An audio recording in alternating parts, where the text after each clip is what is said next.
Hey y'all, it's Derek again. I got my car cleaned up. I decided to go ahead and go with show y'all another mod that I did to my car. That was pretty simple. I added some racing stripes to it. I ordered these from Big Worm Graphics out of Fort Worth, Texas. I went with them just because it was a pretty decent price. The stripes were already pre-cut for like if you got a sunroof, or if you have like the SRT spoiler or the Hellcat spoiler, all that stuff. The directions was pretty clear. Definitely would be better to have two people to help you do this, but you can do it one. I did it by myself in the garage.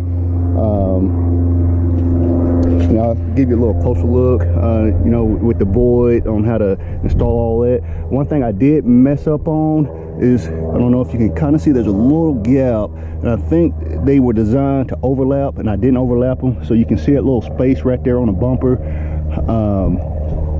where it's a little gap, but unless you just up that close on the vehicle, you can't even tell it. You can see like on the top of the hood, where they pre-cut the stripes to go around the sunroof. Also, I'll show you the trunk back here.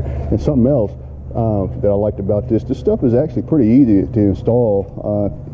If you got a heat gun, I use my wife's blow dryer and kind of wet it a little bit so you can move it around if you have to. With the spacing, the stripes, they come already spaced out, so you don't have to worry about any of that stuff. All you got to do, put it on the car, you know, tape it down so it doesn't move around, and you're good to go. You know, make sure you got it even on the sides to where it'll line up in the middle of the vehicle. I'll go ahead and show you the trunk. Here's the trunk. Even the piece right here, all that stuff was pretty easy to put on the vehicle. If you got any questions, send me a message. As before, please go ahead and subscribe to my channel, and anytime I do some type of modification or upgrade, I'll be sure I'll post it. Y'all have a good day.